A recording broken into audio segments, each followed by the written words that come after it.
Madame la nouvelle ancienne présidente, Madame la présidente, chers professeurs, chères étudiantes et chers étudiants, c'est avant tout à nous, étudiantes et étudiants fraîchement diplômés, que je voudrais m'adresser ce soir. Félicitations tout d'abord à nous tous de cette promotion de Joe Cox pour ses résultats amplement mérités. Ils sont le fruit de rude labeur, d'efforts acharnés, parfois de désespoir, mais toujours de volonté. Merci ensuite à l'ensemble des professeurs, sans qui tout ceci n'aurait évidemment pas pu se produire. Merci à vous pour vos investissements dans notre formation. Merci enfin à l'ensemble de l'Institut d'études européennes pour la richesse, la rigueur et l'excellence de sa formation. Notre formation reçue à l'Institut d'études européennes est riche de son ouverture sur le monde, de sa multiculturalité et de son unité dans sa diversité. Cette année académique s'est ouverte avec la venue de l'eurodéputée néerlandaise Judith Sargentini, alors vice-président de la Commission parlementaire des libertés civiles, de la justice et des affaires intérieures. Le rapport qui portait son nom venait tout juste d'être adopté par le Parlement européen. Ce rapport faisait état en Hongrie d'un risque de violation grave et systématique des valeurs européennes. En effet, de nombreuses violations des valeurs européennes ont été constatées en Hongrie durant ces dernières années. L'indépendance de la justice, la liberté d'expression y sont en danger. Le droit et le traitement des minorités, en particulier les réfugiés et les migrants, y sont indignes de l'Europe. Pour la première fois dans l'histoire, ce rapport demandait au Conseil européen de prendre les mesures vis-à-vis de la Hongrie pour restaurer une démocratie inclusive, l'état de droit et le respect des droits fondamentaux.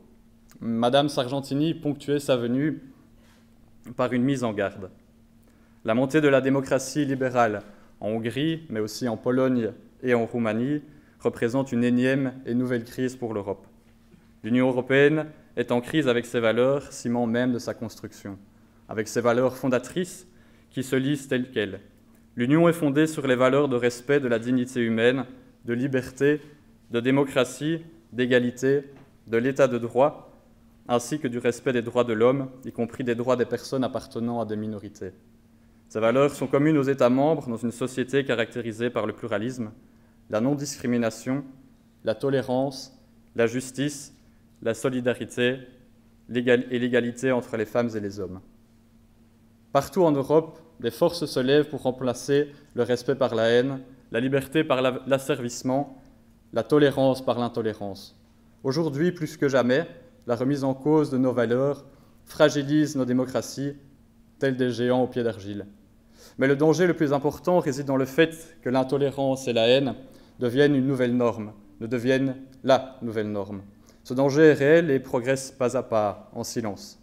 Il progresse au quotidien, face à la libération de la parole xénophobe ou la recrudescence des crimes de haine, comme celui dont fut victime Joe Cox.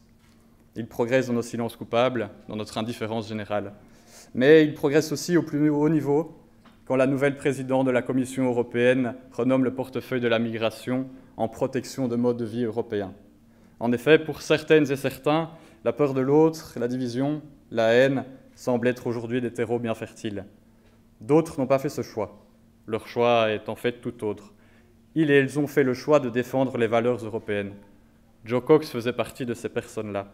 Lors de son premier discours à la Chambre des communes en juin 2015, elle prononce une phrase qui restera dans les mémoires. « Nous sommes bien plus unis et nous avons bien plus de choses en commun que ce qui nous divise. » Un an plus tard, à la suite de l'assassinat de Joe Cox en pleine campagne sur le Brexit, cette phrase a pris une résonance particulière. Le hashtag « plus en commun » est rapidement devenu viral. Oui, ce qui nous lie est plus fort que ce qui nous sépare. Cette année académique s'est ouverte avec la venue de Judith Sargentini.